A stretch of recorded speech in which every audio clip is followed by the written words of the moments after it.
तो प्रभु का मैं धन्यवाद करता हूं। प्रभु हमारी जिंदगियों में एक बदलाव लाना चाहते हैं। आमीन।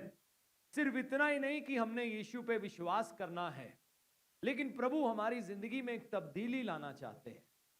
बाइबल में पढ़ते हैं परमेश्वर जिन लोगों को बुलाया उनके जीवन में तब्दीली लेकर आए। और जैसे मैंने पहले सत्र में आपको बताया, तब्दीली की शुरुआत हमारी सोच से होती है। जैसे हमने सुबह प्रभु के वचन में पढ़ा, जैसा वह सोचते हैं वैसे ही वह हैं। आमीन। तो हम लोग अपनी सोच की पैदाइश होते हैं, या हमारी सोच ही हमारी जिंदगी को बनाती है। आपको बनाने वाली आपकी सोच है। आप अपने बारे में क्या सोचते हो, परमेश्वर ने आपके बारे में क्या सोचा है, आप उन बातों को अपनी जिंदगी में कैसे लोगे, वो तय करेगा आपकी जिंदगी कैसे होगी। सुबह मैंने आपके साथ बहुत सारे उदाहरण शेयर किए ऐसे ऐसे लोगों के लिए जो बहुत प्रभावशाली सेवकाई किया, बड़े साधारण लोग थे, लेकिन उनकी सोच बहुत ऊंची थी। उन्होंने प्रभु का मन पाया। बाइबल में लिखा है हमारे पास परमेश्वर का मन है, जिसका अर्थ है हम भी परमेश्वर की तरह सोच सकते हैं। पवित्र शास्त्र बाइबल में पढ़ते हैं, एक राजा को एक ख्वाब आया असल में, और फिर उसने उस ख्वाब में एक बड़ी मूर्ति को देखा। और फिर मेरे पास समय नहीं मैं आपको डिटेल बताऊं, लेकिन बाइबल में लिखा है उसका सर सोने का था, सीना चांदी का था, नीचे जांगे तांबे की थी, फिर टांगे पैर लोहे के थे और पैर कहीं कहीं से मिट्टी के थे। और फिर उसने ख्वाब में देखा एक पत्थर उसके साथ टकराया और वो मूर्ति चूर चूर हो गई, और वो पत्थर जो था एक बड़े पहाड़ में बदल गया और पूरी दुनिया में फैल गया। ये है परमेश्वर की सोच। कैसे एक छोटी सी चीज को पूरी दुनिया में फैला दिया। ये 4 राज्य थे, 4 बादशाह थे जिन्होंने पूरी दुनिया के ऊपर राज्य किया, लेकिन उसके बाद वो जो छोटा सा पत्थर का बात हो रहा है, वो परमेश्वर के राज्य की बात हो रही है। 2000 साल पहले परमेश्वर का राज्य इस दुनिया में आया, और आज हम देखते हैं दुनिया भर में फैलता ही जा रहा है और एक बड़े पहाड़ में बदल चुका है। जोर से प्रभु के लिए ताली बजाएंगे। आज दुनिया में कोई भी ऐसा देश नहीं है जहां प्रभु का नाम ना लिया जाता हो। कोई भी ऐसा प्रदेश नहीं, कोई ऐसा स्टेट नहीं है, कोई ऐसी डिस्ट्रिक्ट या कोई ऐसा शहर नहीं है जहां पर कोई व्यक्ति प्रभु का नाम ना लेता हो। कहीं ना कहीं प्रभु को मानने वाले आपको मिल जाएंगे। हालेलुया। बस में बैठोगे, ट्रेन में बैठोगे, गाड़ी में बैठोगे, मिल जाएंगे। और ये सोच ने जन्म लिया परमेश्वर के अंदर, और जब ये सोच ने परमेश्वर के अंदर जन्म लिया, परमेश्वर ने ख्वाब में दिखा दिया, और आज हम इसकी पूर्ति होते हुए देख रहे हैं। परमेश्वर के ख्वाब को बहुत सारे लोगों ने रोकने का कोशिश किया, लेकिन आज तक कोई भी रोक नहीं पाया। पवित्र शास्त्र बाइबल में परमेश्वर की सोच के बारे में लिखा है, और परमेश्वर ने कहा है उसके राज्य का कभी अंत नहीं होगा। यीशु का नाम बहुत सारे लोग मिटाना चाहते थे। जो लोग मिटाना चाहते थे आज उनके नाम मिट गए, लेकिन यीशु का नाम फैलता ही चला जा रहा है। हमने पहले सत्र में देखा कि कैसे परमेश्वर हमारी विचारधारा को बदलना चाहते हैं, हमारी सोच को बदलना चाहते हैं। हमें परमेश्वर की तरह सोचना सीखना होगा।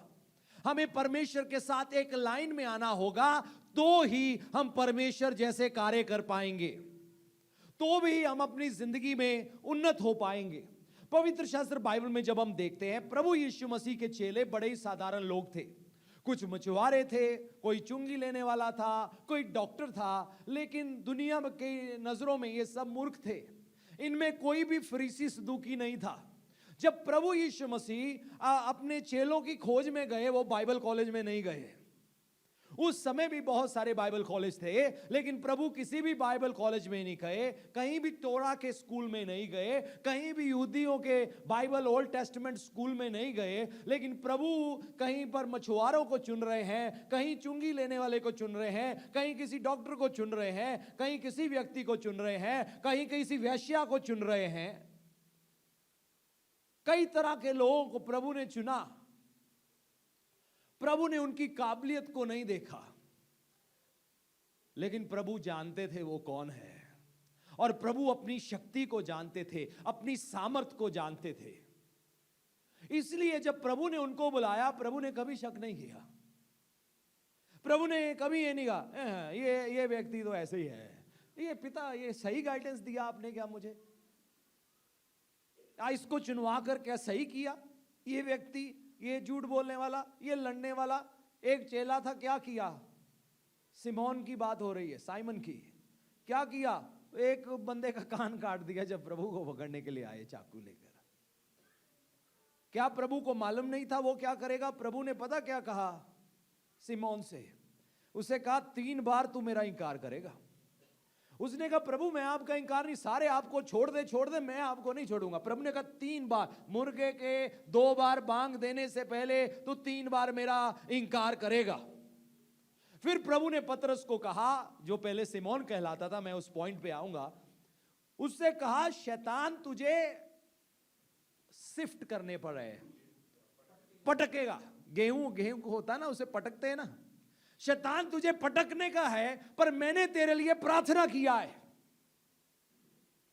और जैसे मैं सुबह बोल रहा था, कुछ लोग जिनके प्रभु ने नाम बदले, उनमें से एक व्यक्ति सिमोन था, साइमन, और उसका नाम प्रभु ने रखा पतरस, यानी कि चट्टान। चट्टान। और प्रभु ने कहा, और फिर क्या हुआ? प्रभु ने कहा इसके ऊपर मैं कलीसिया बनाऊंगा। हम देखते कैसे एक व्यक्ति जो फेलियर था, मालूम है सिमोन की प्रॉब्लम क्या थी? ये बड़ा इमोशनल व्यक्ति था। ये बहुत जल्दी से उतार चढ़ाव इसकी जिंदगी में बड़ी तेजी से आते थे। यही वो था जो प्रभु के कहने पर पानी पर चला और चल के दिखाया, और कोई नहीं, किसी ने नहीं किया, पतरस ने किया। लेकिन फिर लहरें देखकर डर गया और डूबना शुरू हो गया। यही था जो सारे चेले चुप थे, और ये प्रभु से कहता मैं नहीं आपका इंकार करूंगा, लेकिन इसने इंकार किया। यही एक था जब प्रभु को पकड़ने के लिए आए, चाकू निकाला, कान काट दिया। यही एक था जो छुप के बैठा था, लेकिन यही था जिस दिन परमेश्वर का आत्मा इसके जीवन के ऊपर उतरा, ये खड़ा हुआ और 3000 लोगों ने यीशु मसीह को जीवन दे दिया।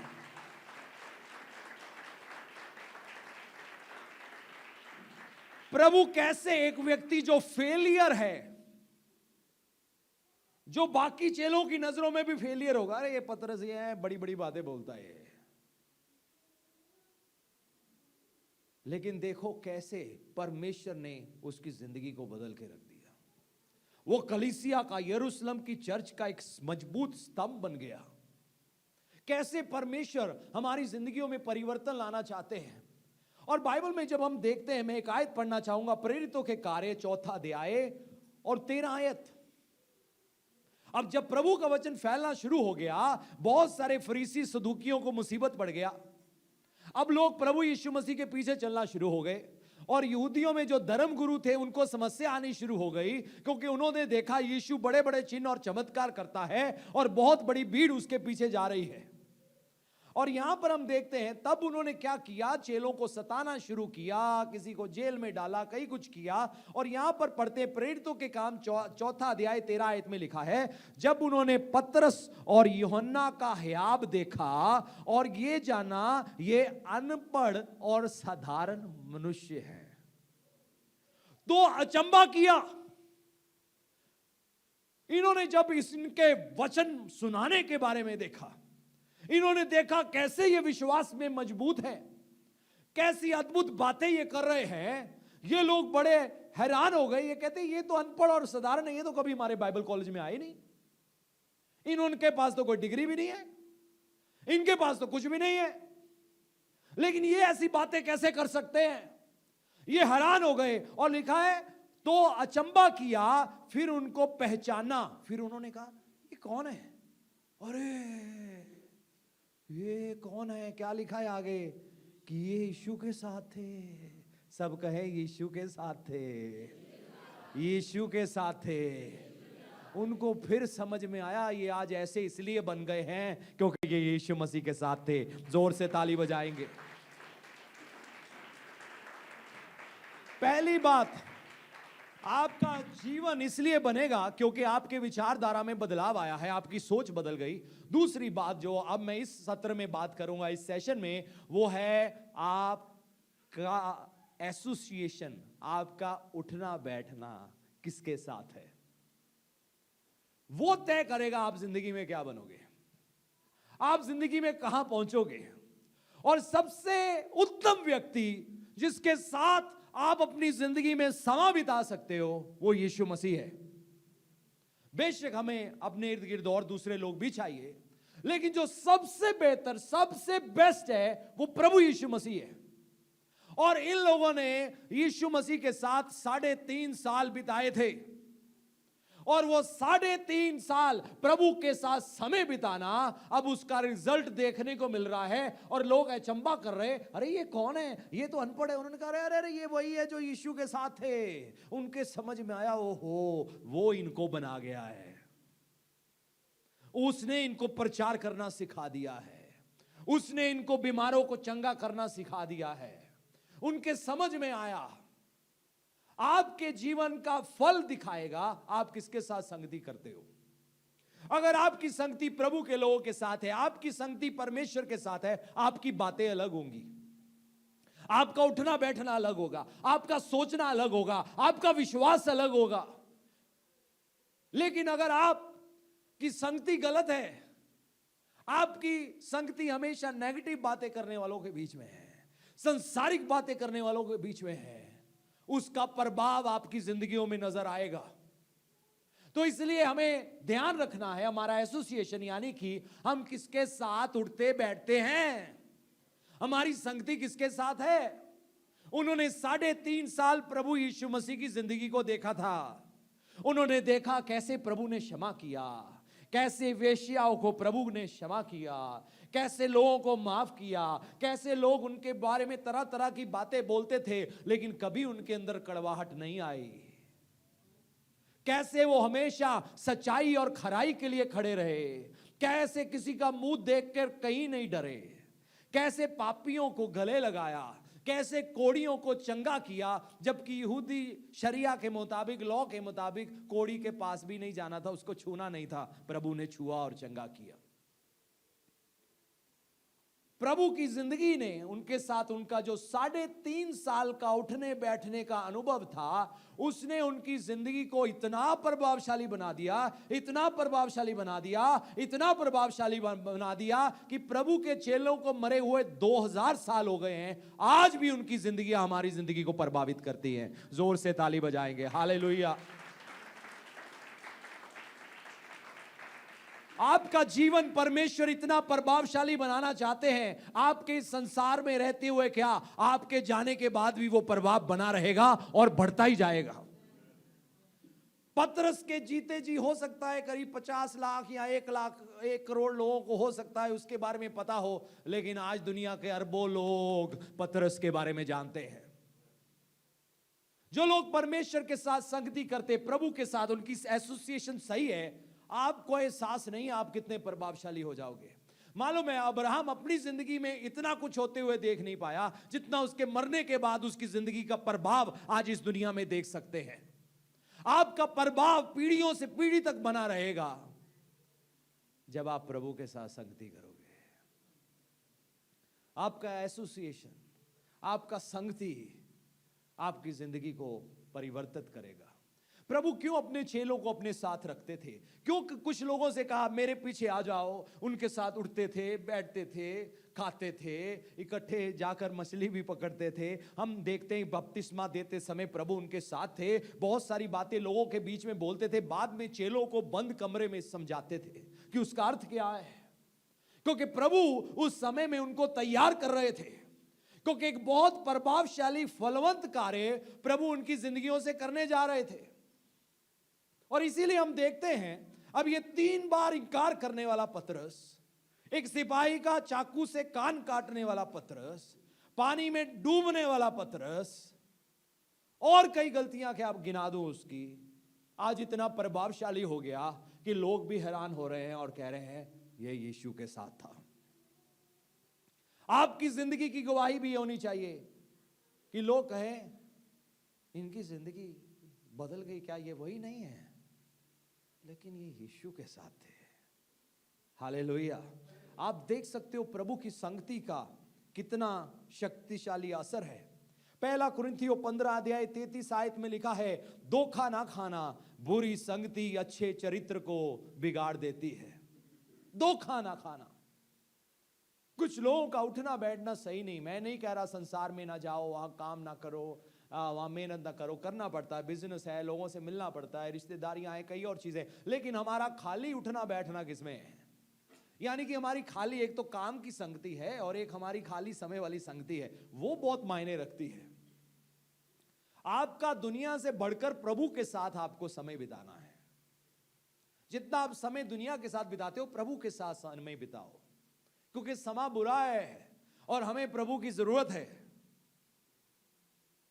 दूसरा कुरिन्थियों 6:14 में लिखा है, अविश्वासियों के साथ असमान जुए में ना जूतो, क्योंकि धार्मिकता और धर्म का क्या मेल जोल, या ज्योति और अंधकार की क्या संगति है, क्या मित्रता है, क्या दोस्ती हो सकती है उनमें आपसी, क्या उठना बैठना हो सकता है। उनकी बातें अलग हैं, हमारी बातें अलग हैं, और अगर आपकी बातें उन पर प्रभाव डाल सकती हैं तो डालो, नहीं डाल रही तो पीछे हो जाओ, क्योंकि उनकी बातें आपके ऊपर प्रभाव नहीं डालनी चाहिए। नीति वचन 13 अध्याय 20वीं आयत। तो प्रभु के चेले, जैसे बाइबल में लिखा है, परमेश्वर ने दुनिया के मूर्खों को चुन लिया है कि बुद्धिमानों को शर्मिंदा करें। अब प्रभु के चेले क्या बोला, ये अनपढ़ थे, उनको अनपढ़ कहा, उनको कोई ऊंचा दर्जा नहीं था। लेकिन यहां पर वचन में क्या लिखा है, बुद्धिमानों की संगति कर तब तू भी बुद्धिमान हो जाएगा। बुद्धिमानों की संगति कर तब तू भी बुद्धिमान हो जाएगा, परंतु मूर्खों का साथी नाश हो जाएगा। पवित्र शास्त्र में कितना साफ साफ कहा गया है हमारी संगति के बारे में, हमारे उठने बैठने के बारे में, हमारी मित्रता, हमारी दोस्ती, हम समय किसके साथ बिता रहे हैं, वो आपकी जिंदगी को तय करेगा। दुनिया के गुनाहों के बीच में रहने से अच्छा यूसुफ की तरह अकेले जीवन बिता लो, आप अपनी मंजिल तक पहुंच जाओगे। हालेलुया। मालूम है यूसुफ ने कितना समय अकेलेपन में काटा। भाइयों ने खड्डे में डाला, शायद उसे लगा यहीं पर मैं मरूंगा, वो बात अलग है, बाद में उसको बेच डाला। गुलाम बन के किसी के घर में रहा, बड़ा अकेलापन था, कोई दोस्त नहीं, कोई मित्र नहीं, कोई जान पहचान नहीं, कोई भाई नहीं, कोई बहन नहीं, कोई भी नहीं। उसके बाद वहां से झूठा इल्जाम लगा, जेल में गया, वहां भी कोई मित्र नहीं, कोई दोस्त नहीं, कोई रिश्तेदार नहीं, कोई भाई नहीं, कोई बहन नहीं, कुछ नहीं। लेकिन एक व्यक्ति वहां पर भी उसके साथ था। पवित्र शास्त्र बाइबल में बार बार लिखा है यूसुफ के बारे में, परमेश्वर उसके साथ था। जोर से ताली बजाएंगे, हालेलुया। आप, हो सकता है आपको जिंदगी में लगे आप बहुत अकेले हो, आप कभी अकेले नहीं हो, परमेश्वर आपके साथ है। पड़ोसी को हिलाकर कहो, परमेश्वर आपके साथ है। आपके लिए इतना ही काफी है। दुनिया आपके साथ नहीं है, आप अकेले हो, आपको कोई नहीं जानता, आप खड्डे में हो, आप जेल में हो, आप गुलामी में हो, आप कहीं भी हो, परमेश्वर जानते हैं वहां से आपको कैसे निकालना है। क्योंकि जब परमेश्वर निकालते हैं, फिर उनका सिर्फ यही नहीं होता निकाल दिया, वो सीधा ऊंचाई पे लेकर जाते हैं। जैसे सुबह में बता रहा था, यूसुफ को ऊंचाई में पहुंचने के लिए कहां जाना पड़ा, जेल में। वो भाई, कोई देश का प्रधानमंत्री बनने के लिए जेल जाना पड़ेगा क्या किसी को? गुलामी करनी पड़ेगी किसी? एक पल में प्रभु ने वहां से उसको एक प्रकाशन। मालूम है आपकी जिंदगी में जो सबसे महत्वपूर्ण गवाही है ना, वो ये नहीं है कि आपने पीएचडी की हुई है, ये गवाही है प्रभु आपके साथ है। जब लोग देखेंगे प्रभु आपके साथ है, वो कहेंगे ये बंदा मुझे अपने साथ चाहिए, क्योंकि अगर परमेश्वर इसके साथ है तो मैं कभी फेल हो ही नहीं सकता। फिरौन इसलिए दुनिया का सबसे अमीर बादशाह बन गया। मालूम है क्यों? अपने कारण नहीं, क्योंकि वो यूसुफ जो उसके साथ था, परमेश्वर उसके साथ थे। आपके कारण आप जहां कहीं हो, चाहे आप सेवकाई में हो, आप बिजनेस में हो, आप कामकाज में हो, आप नौकरी में हो, आपके साथ क्योंकि प्रभु है, वहां तरक्की आनी चाहिए। आप जिस कलीसिया का हिस्सा हो, आपके साथ क्योंकि परमेश्वर है, उस कलीसिया में तरक्की आनी चाहिए। आपको वहां के लिए आशीष का कारण बनना जरूरी है। मालूम है फूलना फलना परमेश्वर की आज्ञा, फूलो फलो और पृथ्वी में, ये प्रभु की आज्ञा है, ये चाहत नहीं है। ये परमेश्वर का कोई ख्वाब नहीं है, ये आज्ञा है। आदम, हां जी परमेश्वर, फूलो फलो और पृथ्वी में भर जाओ। ठीक है, जो हुक्म मेरे प्रभु। ये आज्ञा है जो परमेश्वर के मुंह से निकली मनुष्य के लिए, उसके फलवंत होने के लिए। अब सवाल यह है, हम विजयी जिंदगी कैसे जिएंगे? अब सवाल यह, हम फलवंत कैसे होंगे? अब आत्मा का फल हमारी जिंदगी में कैसे दिखेगा? अब पिछले सत्र में जैसे हमने पढ़ा, गलातियों में पढ़ा, और फिर हम वहां पर यह भी पढ़ते हैं आत्मा के फल के बारे में, है ना, प्रेम, धीरज, शांति, आनंद, संयम, कृपा, भलाई, ये सब चीजें वहां लिखी, विश्वास। तो ये सब बातें वहां लिखी। अब सवाल ये हमारी जिंदगी में कैसे होगा? पड़ोसी से पूछो कैसे होगा, क्योंकि ये बहुत बड़ा सवाल है। ये कैसे होगा कि हम आत्मा में होकर चले? ये कैसे होगा हम 100% विजयी जीवन जिए? ये कैसे होगा हम पवित्र जिंदगी जी पाए? ये कैसे होगा हम जीवन में आशीषित हो पाए? कैसे होगा? इसके बारे में हम बाइबल में पढ़ेंगे क्या लिखा है। बाइबल में लिखा है कैसे होगा। यूहन्ना रचित सुसमाचार 15 अध्याय उसकी 16 आयत।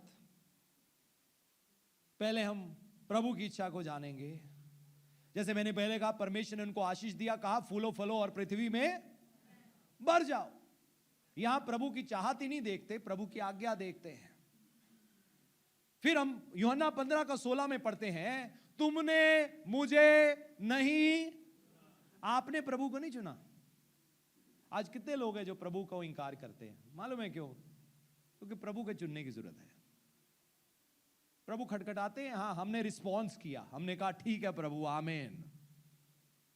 लेकिन प्रभु आए, दरवाजा बहुतों का खटखटाते हैं लेकिन हर कोई खोलता नहीं है। आपने खोला, इसलिए आज आप यहां बैठे हो। और प्रभु क्या कहते हैं? तुमने मुझे नहीं चुना। कोई भी परमेश्वर को खोज नहीं सकता, पता है? आज तक जितने भी लोग इतिहास में परमेश्वर को खोजने के लिए गए, वापिस आए एक नया धर्म बनाकर, वापिस आए कुछ अलग रीतियों के साथ, कुछ अलग रिवाज के साथ, कुछ अलग पहरावे को लेकर। किसी ने कहा नहीं नहीं ये पवित्र है, नहीं नहीं ये रंग पवित्र है, कोई तीसरी, चौथी, पांचवी, छठी, लेकिन कोई भी खोज नहीं पाया, कोई भी जान नहीं पाया। क्योंकि कोई भी मनुष्य परमेश्वर को खोज नहीं सकता, क्योंकि परमेश्वर अंधेरे में नहीं है, मनुष्य अंधेरे में है। खोजा उसको जाता है जो अंधेरे में। परमेश्वर तो रोशनी में, हम अंधेरे में थे, वो रोशनी यहां आई ताकि हमें ढूंढा जा सके। तो यहां पर क्या लिखा है? तुमने मुझे नहीं चुना परंतु मैंने तुम्हें चुना है, ताकि कलीसिया में आओ, ताली बजाओ, जय मसीह की बोलो और घर चले जाओ। नहीं नहीं, इसलिए चुना है कि मैं आऊंगा, नीले आसमां के पार जाएंगे, मेरा यीशु रहता वहां। इसलिए चुना है कि हमें स्वर्ग ले जाएं। प्रभु ने मुझे चुना क्यों? क्योंकि प्रभु मुझे स्वर्ग लेके जाना चाहते हैं। अरे बहुत सारे स्वर्गदूत हैं वहां पर, प्रभु को अकेला नहीं महसूस हो रहा था। हाँ प्रभु लेके जाएंगे, लेकिन क्यों चुना है? आगे लिखा है, परंतु प्रभु क्या कहते हैं? किसने चुना हमें? प्रभु कहते परंतु मैंने तुम्हें चुना है और तुम्हें ठहराया है। इसका मतलब है आप सबकी जिंदगियों के ऊपर बुलाहट है। दो लोगों को हिलाकर कहे, आपके जीवन के ऊपर बुलाहट है। परमेश्वर ने आपको सेवा के लिए बुलाया है। हां जी, सिर्फ पास्टरों का काम नहीं है। हमने नहीं किसी को जिम्मेवारी दिया, प्रभु ने आपका जिम्मेवारी लगाया। कोई कहे ना आपने मेरी जिम्मेवारी बड़ी मुश्किल लगा दी, हमने नहीं लगाई। प्रभु से पूछो, ये तो आपके और उनके बीच में है, उन्होंने आपको ठहराया है। हालेलुया। सेवा देने वाले, सेवा के काम कराने वाले, हमें आत्मिक वरदान देने वाले, गिफ्टिंग देने वाले परमेश्वर है। उन्होंने क्या किया? हमें बुलाया और फिर हमें ठहराया, ताकि तुम जाकर फल लाओ। सब कहें फल लाओ। कहा अंगूरी बाग में से?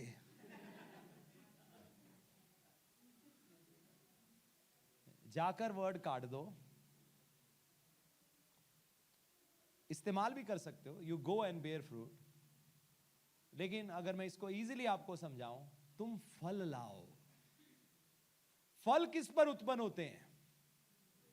पेड़ पर। चलो आए हम एक और आयत पढ़ेंगे, हम यूहन्ना में ही 15 अध्याय, और हम देखेंगे 5वीं आयत को। यहां पर क्या लिखा है? मैं दाखलता हूं, तुम डालियां हो, जो मुझ में बना रहता है। संगति, सब कहो संगति।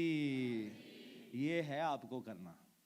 मेरे से ना गुनाह के बिना जिंदगी नहीं जी जाती। मेरी जिंदगी में कमजोरियां हैं, पाप है, ये है, वो है। मैं बहुत लड़ रहा हूं। लड़ते ही रह जाओगे, आप जीत नहीं सकते, क्योंकि आप बाइबल का तरीका नहीं अपना रहे, आप प्रभु यीशु मसीह का तरीका नहीं अपना रहे। वो तरीका अपनाओ, इतना मुश्किल नहीं है। 2 लोगों को हिला के कहो, मुश्किल नहीं है। प्रभु के रास्ते पर चलना मुश्किल नहीं है। प्रभु के रास्ते पर चलना मुश्किल नहीं है। कैसे चलना है? मैं दाखलता हूं, तुम डालिया हो, जो मुझ में बना रहता है और मैं उसमें, वह बहुत फल फलता है। हालेलुया। तो कैसे फल आएगा? हम डालियां हैं, डाली पर फल लगता है, लेकिन डाली के लिए जरूरी वो दाखलता पे इसके साथ। मुड बोलते हैं पंजाबी में, मुड दे नाल ढालियां जुड़ियां रहन, टाहनियां जुड़ियां रहन। ते जे टाहनियां मुड दे नाल जुड़ियां ने ते बहुत फल आएगा। जोरदार ताली हो जाए प्रभु के लिए। हालेलुया। तो आपको पाप से नहीं लड़ना, गुनाह से नहीं लड़ना, नशे से नहीं लड़ना, वे विचार के साथ आपको, गुस्से के साथ, क्रोध के साथ, नाराजगियों के साथ, आपको सिर्फ प्रभु के साथ संगति करना है। आप जब प्रभु के साथ जुड़ जाओगे, आप फल लाना शुरू कर दोगे। और फल ऐसे नहीं लगता, आज सेब सेब आओ गया ही। आपने कभी सुना है पेड़ या पेड़ की टहनियों को चिल्लाते हुए, क्या हुआ? और रुक जो, संतरा आ रहा है।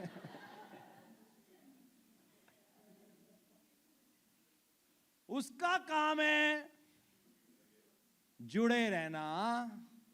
जब तक वो जुड़ा है, ऑटोमेटिक फल आएगा। सब कहें ऑटोमेटिक फल आएगा, ऑटोमेटिक फल आएगा।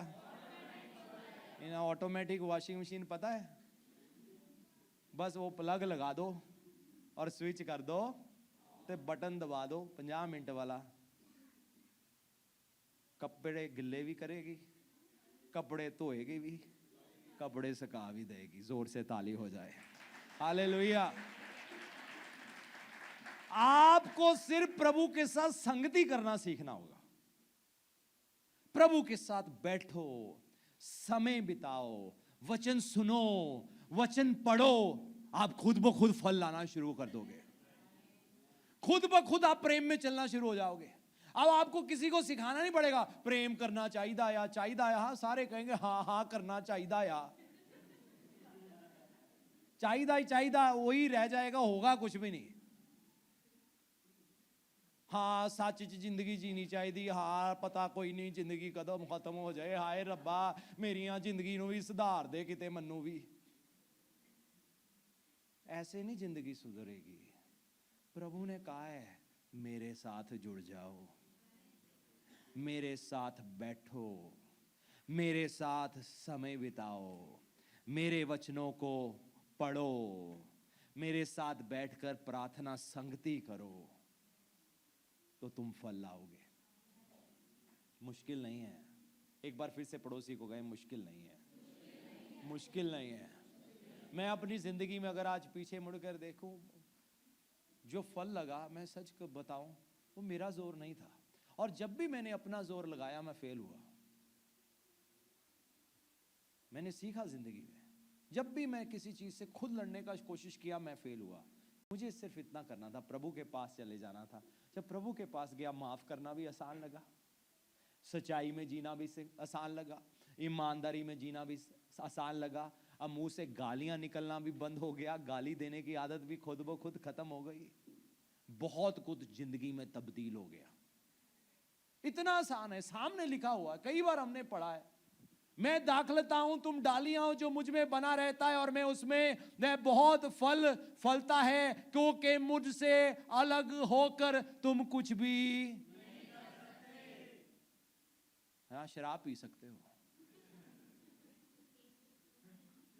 नशा कर सकते हो, व्यभिचार, लड़ाई झगड़ा, विरोध, मतवालापन, लीला क्रीड़ा, दुष्टता, ये सब हो सकता है, लेकिन सही नहीं हो सकता। जैसे बाइबल में प्रभु का दास पौलुस कहता ना, मैं जो करना चाहता हूं वो मैं कर नहीं पाता, और जो मैं नहीं करना चाहता वो मैं करता हूं। सही बात है कि नहीं है? कई बार हमें पता होता है ये सही है गलत है, फिर लोग गलत वाला चुन लेते हैं। लेकिन आगे कहता है, लेकिन धन्यवाद हो प्रभु यीशु मसीह के द्वारा जो मुझे सामर्थ्य देता है, उसके द्वारा मैं सब कुछ कर सकता हूं। कब कर पाएंगे? जब हमारी उसके साथ संगति होगी, जब हम दाखलता के साथ जुड़े होंगे, जब हमारा उसके साथ कम्युनियन होगा। हम प्रार्थना करते हैं ना, पवित्र आत्मा की सहभागिता, communion of the Holi spirit, उसके साथ हमारी संगति, सहभागिता, उसके साथ हमारी कम्युनियन, उसके साथ वननेस, उसके साथ एकताई। बाइबल में लिखा है हम परमेश्वर के साथ एक आत्मा हैं।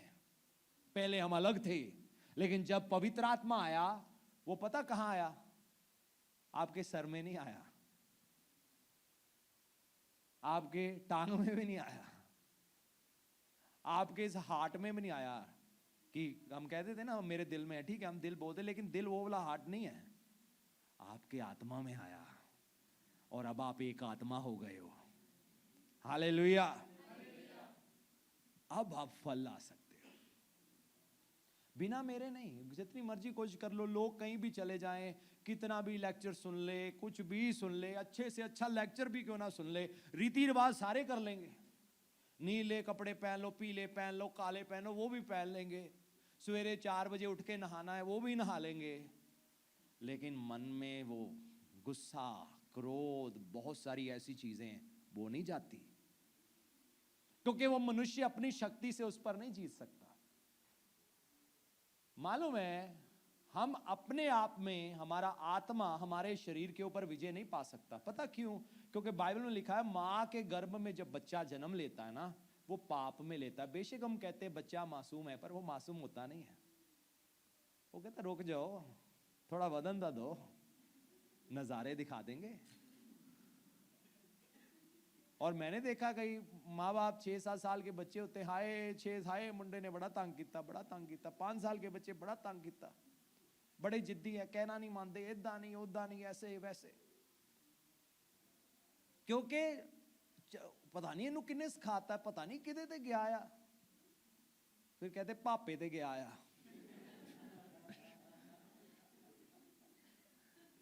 क्यों? जन्म में साथ ही लेके आया है, चलता रहता है पीढ़ियों से पीढ़ी तक। आदम एक गुनाहगार था, बाइबल में लिखा है एक के कारण सारे पापी हो गए। तो अब कितना बढ़कर अब यीशु मसीह की कुर्बानी के द्वारा सारे धर्मी बन गए। हालेलुया। मालूम है, प्रभु के रास्ते चलने के लिए पहले पुराने इंसान को मरना पड़ता है, और वो भी प्रभु मारते हैं। हम नहीं अपने आप को, मैं अपने आप मारना, हट इधर मार, इधर मार, इधर कोड़े मार, नंगे पैरी चाल, गोडे छिल्ला, पैर छिल्ला। नहीं नहीं नहीं, आप अपने आप को नहीं मार सकते, मारना भी प्रभु का काम है। और मारा उन्होंने, प्रभु यीशु मसीह हमारे लिए मरे, और बाइबल में लिखा हम उनके साथ सलीब पर हमें भी चढ़ा दिया गया। हमारा पुराना इंसान, बाइबल जब हम यीशु पर विश्वास करते हैं ना, पुराना इंसान खत्म हो जाता है। बदलाव क्यों आता है? तब्दीली क्यों आती है? वो पुराना जब तक मरेगा नहीं तो नया कैसे आगे बढ़ेगा? इसे कहते हैं नया जन्म। जब यीशु पवित्र आत्मा हमारी जिंदगी में आता है, एक तब्दीली आती है। बदलाव क्यों आता है? क्योंकि पुराना इंसान मर जाता है, अब पवित्र आत्मा आ गया, लेकिन दिमाग वही है, कई चीजें वही है। तो अब संभव हो जाता है कि हमारी जिंदगी में 100% बदलाव आ सके। तो यहां पर लिखा है, और अगर वह मुझ में बना रहता है और मैं उसमें, वह बहुत, सब कहे वह बहुत फल लाता है, वह बहुत फल लाता है। कितना फल लाता है? थोड़ा फल लाता है, बहुत। ये परमेश्वर का वचन है। आप बहुत फलवंत होगे। परमेश्वर आपको बहुत फलवंत करना चाहते हैं। आज आपकी सोच इस वचन के द्वारा परिवर्तित हो जाए और आपके अंदर यह पल जाए, मैं बहुत फल लाऊंगा। मेरे कारण नहीं, दाखलता के कारण, क्योंकि वो मुझे फलवंत करेगा। कौन फलवंत करेगा आपको? आपका काम है बस डाली का उसके साथ जुड़े रहना। बस कहां से पैसा आएगा? डाली पानी चूसती है कि दाखलता चूसती है? जमीन से पानी भी उसने लेकर आना है, सारी सप्लाई उसने आपको देनी है। बस कहना है तुम जुड़े रहना और फिर फल देखना। तुम मेरे साथ जुड़े रहना, तुम मेरी महिमा को देखोगे। तुम बस मेरे साथ जुड़े रहना, लोग इस फल को देखने पाएंगे। तुम मेरे साथ जुड़े रहना, कई पक्षी यहां ठिकाना पाएंगे, कई लोग तृप्त होंगे तुम्हारे जीवन के द्वारा। बस तुम मेरे साथ जुड़े रहना। लेकिन जो कट जाता है वो किसी के लिए इस्तेमाल होता है? आग में जलाने के लिए। आजकल लोग घाटी बालन बालते हैं, तो लेकिन सर्दियों में चलता है। लोहड़ी में सारे लगे होते हैं टहनियां ढूंढने, कितने टहनी सुक्की ले आते हैं, फिर वो जलाने के लिए। उस पर फल नहीं लग सकता। प्रभु ने इसीलिए कहा मुझसे अलग होकर जाओ, कोशिश कर लो जितनी करनी। योना नबी बहुत बड़ी गलती किया। देखो, प्रभु ने अगर आपको चुना है, कोई गलती नहीं किया। आप अपनी बुलाहट के ऊपर शक मत करना और योना नबी मत बनना। बाइबल में पढ़ते हैं योना नबी को परमेश्वर ने बुलाया और कहा यह काम तुझे करना है। कहता नहीं नहीं प्रभु, मैंने नहीं ये काम करना, मैं अपने रास्ते जाऊंगा। बाइबल में लिखा टिकट खर्ची, जाना था निनवे, जा रहा है तरशीश में। और पता क्या हुआ? तेज तूफान चला। अब मुझे माफ करना, मैं ये शब्द सुनाने लगा हूं, लेकिन प्रभु ने भी बड़ी बार सख्त शब्द बोले हैं। वो बंदा अपने गलती के कारण, बलवे के कारण, अपना क्या पूरे जहाज के सारे यात्रियों का बेड़ा गर्क करने लगा था। आप समझ रहे हो मेरी बात को? आप भाग नहीं सकते। प्रभु ने कहा अच्छा होता तुम्हें यह सच मालूम ना होता। लेकिन भागना अच्छा भी नहीं, क्यों भागे? प्रभु आपके पास तो हमेशा की जिंदगी है, मैं आपको छोड़कर कहां जाऊं। अगर कोई व्यक्ति कहे कि मैं प्रभु से कट जाऊंगा और मैं फलवंत हो जाऊंगा, वो बहुत बड़ी गलतफहमी में है। मैं आपको सच कह दूं, वो अगर पैसा भी कमाएगा उसके साथ दर्द जुड़ा होगा।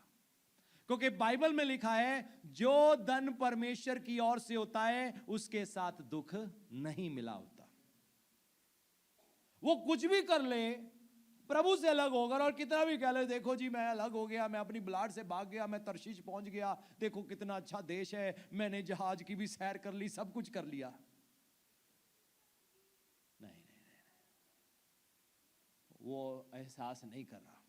ये प्रभु की दया थी, प्रभु तूफान चला के उसको वापस ले आए। कई बार कुछ लोग चले जाते हैं और प्रभु अगर आपसे सच में प्यार करते हैं ना, वो तूफान चलाएंगे। कुछ तूफान हमारे लिए अच्छे होते हैं।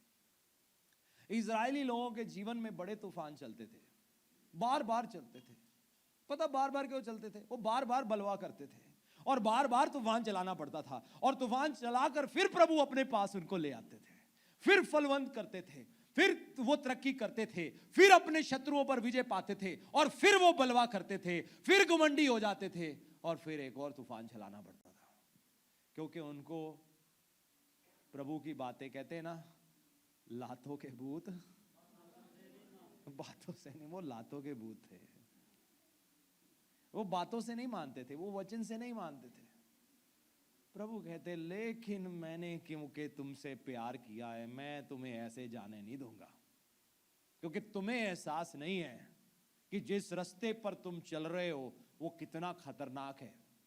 अब योना नबी परमेश्वर से भाग रहा है और मालूम है जिस नगर में परमेश्वर ने उसको जाने के लिए कहा था उसमें 1,20,000 से ज्यादा लोग थे। वो बंदा इतना स्वार्थी हो गया कि उसने ये एहसास करना बंद कर दिया कि अगर मैं स्वार्थ में जिंदगी जीऊंगा ये 1,20,000 लोग मारे जाएंगे। 1,20,000 लोगों की जिंदगी उसने दांव पे लगा दी। अगर आप अपने जीवन की बुलाहट पूरी नहीं करोगे, अगर आप फल नहीं लाओगे, आपको एहसास नहीं है कितने लोग हैं जो सही जगह जाना चाहिए था वो गलत जगह पहुंच जाएंगे। कितनी रूहें जो बचाई जानी चाहिए थी वो बचाई नहीं जाएंगी क्योंकि हम फल नहीं लाए, हम प्रभु के साथ जुड़े नहीं रहे। आज 2000 साल हो गए हैं, आज भी खुशखबरी बहुत सारे लोगों तक नहीं पहुंची। असल में कहीं ना कहीं रह गया है। कारण क्या है? पहली शताब्दी में तो बड़ी तेजी से फैला था, फिर ऐसा क्या हो गया, कितना समय लग गया? सिंपली लोग अपनी बुलाहट में नहीं चले, कलीसिया नीचे बैठ गई। फिर कुछ ऐसे लोग आ गए जो सच में प्रभु के साथ नहीं जुड़े थे। डिनोमिनेशनल सिस्टम आ गया, कई डिनोमिनेशन सही थी, कई सही नहीं थी। राजाओं के हाथ में मसीहत आ गई, पॉलिटिकल लोगों के हाथ में मसीहत आ गई। पॉलिटिक्स में इसको इस्तेमाल किया जाना शुरू हो गया। जैसे आज भी देखते हैं कई जगहों में धर्म का इस्तेमाल करते हैं वोट पाने के लिए। तो ऐसा होना शुरू हो गया। राजाओं ने अपने रुतबे को बनाने के लिए इसका इस्तेमाल किया, अपने खुद के प्रीस्ट हायर कर लिए, उनको तनख्वाह देना शुरू कर दिया और कहा बस इतना ही सिखाना लोगों को, ज्यादा कुछ नहीं सिखाना। बस राजा के ऊपर देखो, राजा के ऊपर देखो। और हर संडे प्रेयर करना शुरू हुआ, रानी को आशीष देना, राजा को आशीष देना, रानी को आशीष देना, राजा को आशीष देना। हाँ, उनके लिए प्रेयर करना चाहिए, पॉलिटिशियंस के लिए प्रेयर करना चाहिए, लेकिन उन्होंने क्या किया? मसीहत को अपने इर्द गिर्द कर लिया। और क्या हुआ? चर्च लिमिटेड हो गया, लोगों का प्रभु के साथ संगति नहीं रहा। सिर्फ जो कुछ प्रीस्ट होते थे वही बाइबल पढ़ सकते थे, लोगों को इजाजत ही नहीं थी बाइबल पढ़ने की, उनका खुद कोई संबंध नहीं था। मालूम है, मेरा आपसे एक सवाल है, पुराने नियम में हर कोई फलवंत क्यों नहीं हुआ? हर कोई दानियल की तरह क्यों नहीं था? हर कोई शद्रक मेशक अबेदनगो की तरह क्यों नहीं था? हर कोई यहोशू की तरह क्यों नहीं था? हर कोई मूसा की तरह क्यों नहीं था? हर कोई अब्राहम की तरह क्यों नहीं था? संगति नहीं था। सब कहें संगति नहीं था। और जब पुकारते थे अब्राहम, इसहाक और याकूब का परमेश्वर, फिर दाऊद का परमेश्वर। इजरायली लोगों ने दाऊद के समय में युद्ध जीते, पता क्यों? अपनी प्रभु के साथ संगति के कारण नहीं, दाऊद की प्रभु के साथ संगति थी। दाऊद क्योंकि परमेश्वर के साथ चलता था इसलिए इजराइल जीता। लेकिन कितना अच्छा होता अगर सारे के सारे प्रभु के साथ रिश्ते में चलते हैं। हालेलुया, सारे परमेश्वर के साथ ऐसे संबंध में चलते हैं तो हमारे लिए बहुत जरूरी है। फल लाना मुश्किल नहीं है, बस प्रभु के साथ संगति करो, प्रभु से सीखो, अपनी जिंदगी में डिसिप्लिन लेकर आओ कि रोज हम परमेश्वर के साथ समय बिताएंगे। और अगर जिंदगी में कोई गलती आ रही है, सूरज ढलने से पहले खत्म करो। कब खत्म करना है? नाराजगियां, गुस्सा, सब कुछ सूरज ढलने से पहले। किसी को माफ करना है, सूरज ढलने से पहले। अगले दिन तक आज की गलती जाने मत देना, उसका उपाय आज करना, क्योंकि बाइबल में लिखा है ऐसा करके शैतान को मौका नहीं देना। तुमने मुझे, परंतु मैंने तुम्हें चुना है और तुम्हें ठहराया है। एक काम है, एक सेवा है जो परमेश्वर ने आपसे लेनी है। आपकी जिंदगियों से एक मकसद है, हर एक व्यक्ति के जीवन के ऊपर से ठहराया है ताकि तुम जाकर फल लाओ और तुम्हारा फल बना रहना चाहिए। एक दिन का बुलाहट नहीं है, एक दिन का फलवंत होना नहीं है, ये हमेशा के लिए। तुम्हारा फल बना रहे कि तुम मेरे नाम से पिता से जो कुछ पिता से मांगो वह तुम्हें दे। कैसे प्रार्थनाएं असरदार होंगी? क्योंकि हम प्रभु के साथ संगति में हैं, प्रभु के साथ जुड़े हुए हैं। कैसे हम फलवंत होंगे, कैसे हम प्रेम में चलने पाएंगे, कैसे जीवन में शांति को अनुभव करेंगे? सिंपली प्रभु के साथ संगति में चलो। दिमाग पे टेंशन है, प्रार्थना करो। किसी के माफ करने में दिक्कत हो रहा है, प्रभु के पास जाओ, प्रभु के साथ दिल, प्रभु मुझे बड़ी मुश्किल हो रही है माफ करने में, प्रभु मेरी हेल्प करो। प्रभु बल देगा। सुना ना पिछले सेशन में, पवित्र आत्मा हमारा सहायक है। और वो ऐसा सहायक नहीं है जो कहे नहीं नहीं ये काम नहीं मेरे से होगा, माफ करना नहीं, वो मैं तुम्हें माफ करने में मैं तुम्हारी कोई मदद नहीं कर सकता। हर वो सही कार्य जो प्रभु के वचन में लिखा है आज आप कर सकते हो, क्योंकि पवित्र आत्मा आपका सहायक है। आप प्रभु के साथ जब संगति में हो, आपके लिए पवित्र आत्मा की सहायता हमेशा मौजूद रहती है। आप इसलिए 100% अपने जीवन में फलवंत हो सकते हो। तुम्हें ठहराया है, तुम जाकर फल लाओ और तुम्हारा फल बना रहे। संगति हमारे जीवन में क्या करती है? संगति हमारे जीवन में हमें फलवंत करती है। संगति हमारे उठने बैठने को बदल देती है। संगति हमारे स्वभाव चाल चलन को भी बदलती है। सब कहे संगति हमारे चाल चलन को बदलती है। जैसे मैंने पहले कहा कि धोखा ना खाओ, बाइबल में लिखा है बुरी संगति मनुष्य के चाल चलन को बिगाड़ देती है। जब आप प्रभु के साथ संगति करोगे, देखो पुराने नियम में लोगों के पास हमारी तरह वचन नहीं होता था। उन दिनों में ये नहीं था, हम तो अब इतने से बाइबल में भी सब पैक हो जाता है। एक चिप में बाइबल, छोटी सी चिप भी ले लो, उसमें भी बाइबल को 10,000 बार पैक कर लो। लेकिन उन दिनों में ऐसा नहीं, बड़ी बड़ी पत्रियां होती थी, कैसे लिखना पड़ता था, एक एक खत, एक एक चैप्टर लाने के लिए इतना इतना भारी, वो सारा क्या बोलते थे उसको, आप समझ गए हो जो मैं आपको, स्क्रोल होते थे बहुत सारे। और उनके पास नया नियम भी नहीं था, नए नियम का प्रकाशन नहीं था, प्रभु यीशु मसीह की बातें उनके पास नहीं थी। फिर भी हम देखते हैं लोग फलवंत हुए सिंपली इसलिए क्योंकि वो प्रभु के साथ संगति में जुड़े रहे। जितना भी उनको मालूम था उसमें ही वो प्रभावशाली हो गए। मायने नहीं आपको कितना ज्यादा पता है, लेकिन अगर आप सिंपल संगति में, दानियल के बारे में पढ़ते, वो 3 बार रोज प्रार्थना करता था। कितनी बार प्रार्थना करता था? तो अक्सर वो लगातार प्रभु के साथ संगति में रहता था। इसीलिए अब जब राजे ने हुक्म दिया कि परमेश्वर के आगे कोई प्रार्थना नहीं करेगा मुझे छोड़, उसने फिर भी वो काम किया। ना उसके अंदर डर था, ना खौफ था। और देखो जब समय आया मुश्किल का, उसके लिए शेरों का मुंह भी परमेश्वर ने बंद कर दिया। सिंपली क्यों? वो प्रभु के साथ संगति में था और उसका जीवन फलदायक था। कैसे वो इज़राइल के लिए और दुनिया के लिए एक बड़ी ब्लेसिंग बना। आमीन। ये फल जो उत्पन्न होता है, ये ऐसा होता है आप कईयों के लिए आशीष का कारण बन जाओगे। मुझे मालूम नहीं आज इस वचन को आप कैसे ले रहे हो, लेकिन मैं रियली आपको आशीषित होते हुए देखना चाहता हूं। मैं सच में आपकी जिंदगियों में एक तब्दीली को देखना चाहता हूं। मैं नहीं चाहता आज आप जिस हालात में हो अगले साल भी यहां रहो। मैं आपकी जिंदगी में गवाहियों को देखना चाहता हूं। मैं सुनना चाहता हूं आपने किसी के लिए प्रार्थना किया, वो चंगा हो गया। बहुत सारी कलीसियाओं में इजाजत नहीं देते लोगों को प्रार्थना करने के लिए। वॉलंटियर्स को भी इजाजत नहीं होती, उनकी छुट्टी कर दी जाती है कि तुमने प्रार्थना क्यों किया।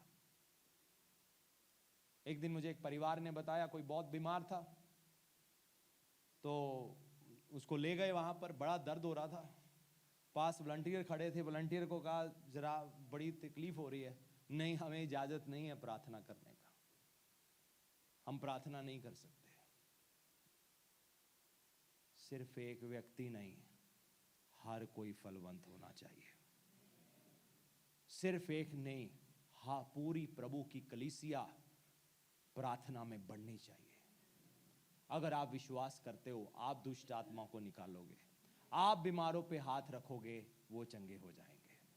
सिर्फ एक व्यक्ति का काम नहीं है, ये पूरी कलीसिया का काम है।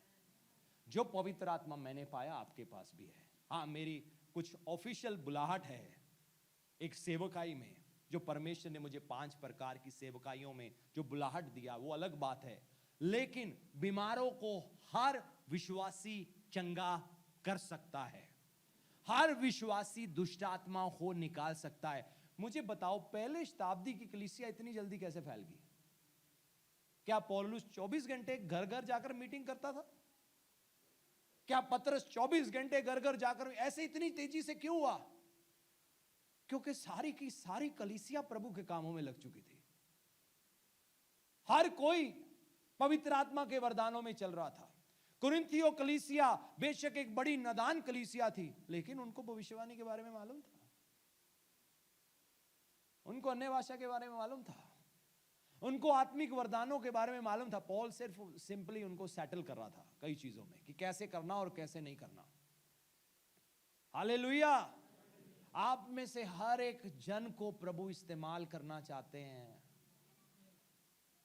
मैं पहले दिन से ही, जब से विश्वास में आया, तभी से दुष्ट आत्माओं को निकाला। और मैं पादरी नहीं था, ना ही मैं कोई 5-fold मिनिस्ट्री में था, ना ही मुझे कोई जानता था। मैं तो अभी नया नया विश्वास में आया, लेकिन जब मैंने बाइबल में पढ़ा जो मुझ पर विश्वास करेंगे वे दुष्ट आत्माओं को निकालेंगे, मैं कहा प्रभु मैं भी कर सकता हूं, मैं भी बीमारों के लिए प्रार्थना कर सकता हूं। और मैंने किया और मैंने फल को देखा। हमारे संडे स्कूल में कई बार हुआ है, बच्चों को कहा जाओ इस हफ्ते किसी के लिए प्रेयर करके आना जो बीमार हो। और मैं चाहता हूं संडे स्कूल टीचर्स अगर यहां है इस संडे, उनसे फिर कहो कि किसी बीमार को ढूंढो, प्रार्थना करो और यहां पर आकर गवाही दो। हालेलुया।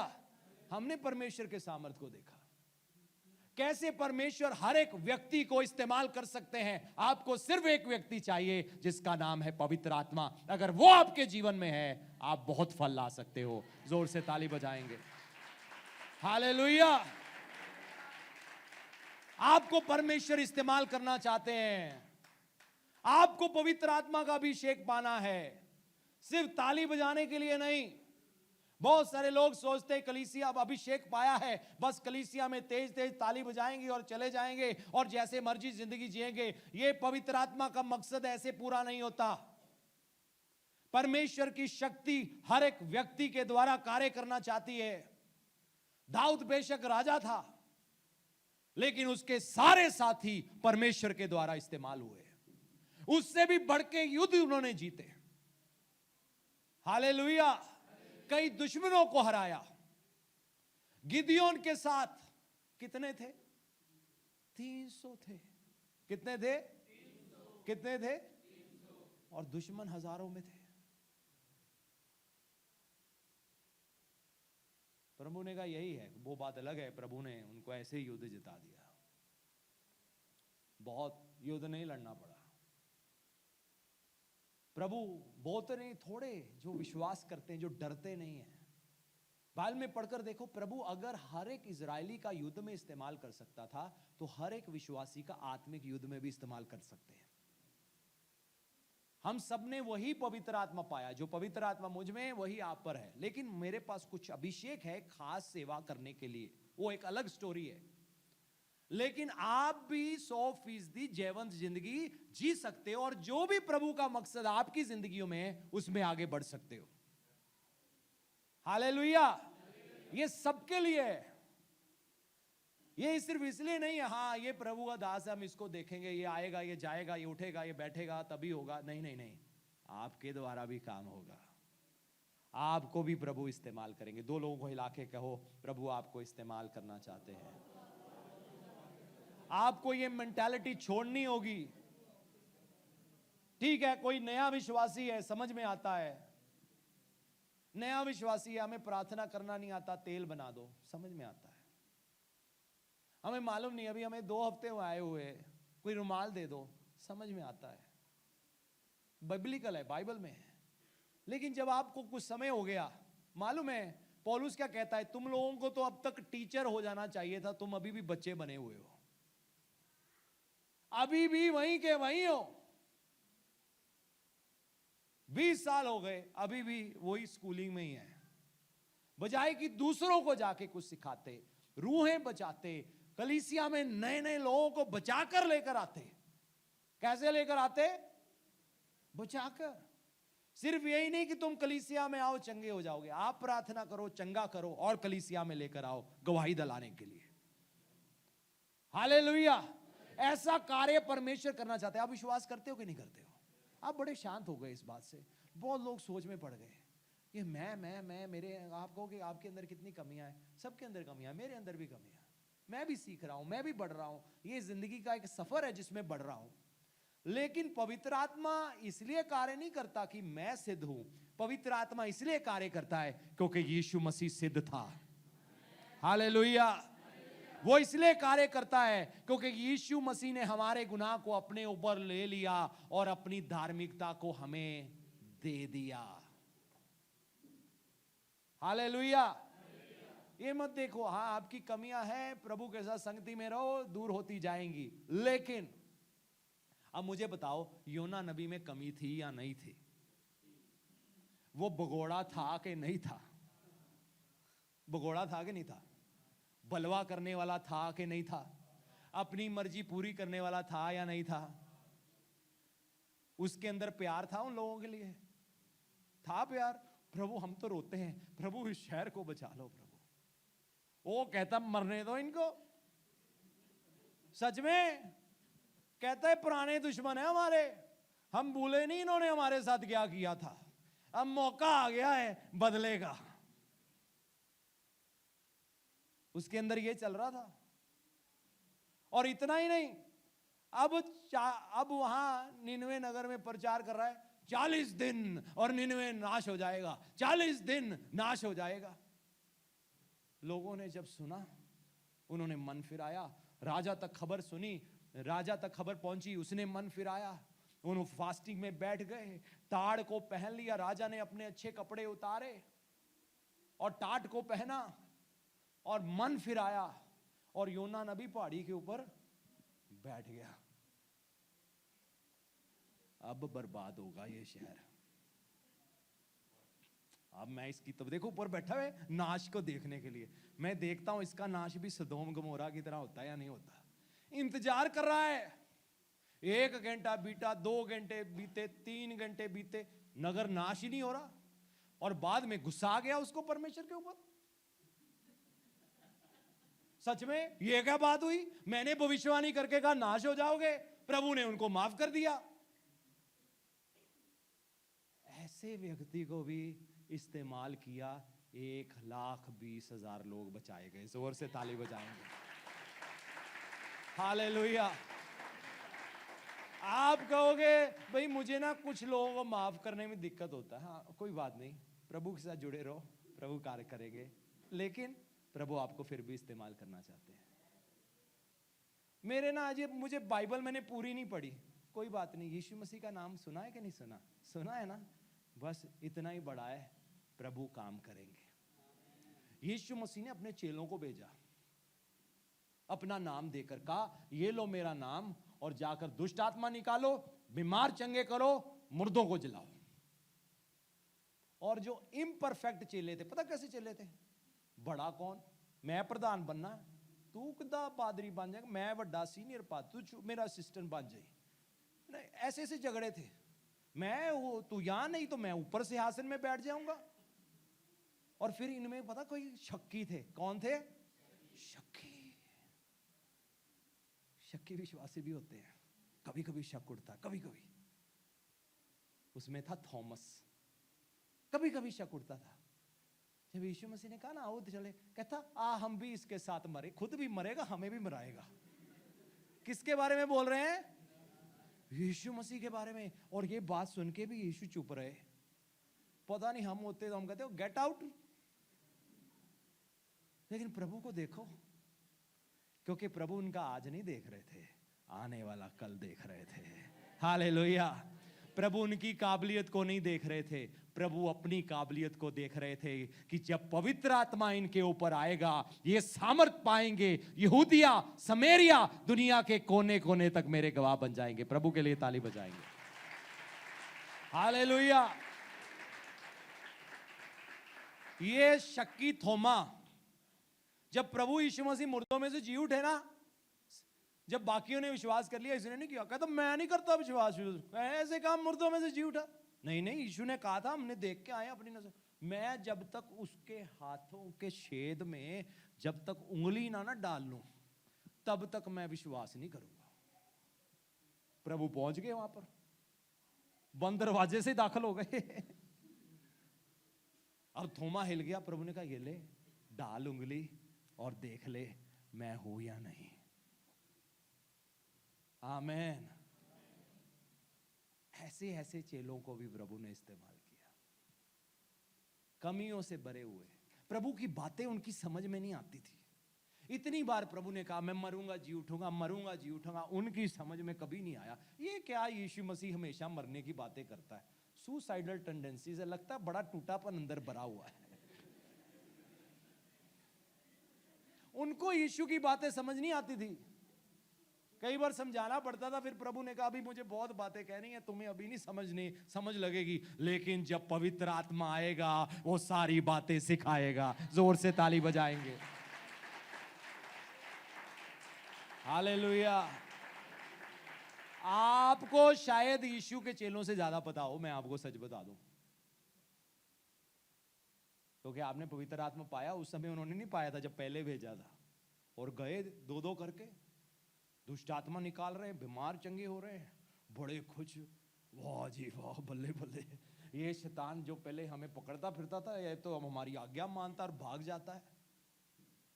बड़े खुश होके फूलते आए, प्रभु हमने आपके नाम से दुष्ट आत्मा निकाला। प्रभु ने इनको देखा, प्रभु कहा सब कहो इस बात की खुशी ना मनाओ, इस बात की मनाओ तुम्हारा नाम स्वर्ग में लिखा है। Hallelujah, hallelujah. प्रभु कहा ये आम बात है, इससे भी बड़े बड़े काम तुम देखोगे, इससे भी बड़े बड़े काम। देखो साधारण लोग प्रभु के द्वारा इस्तेमाल हुए।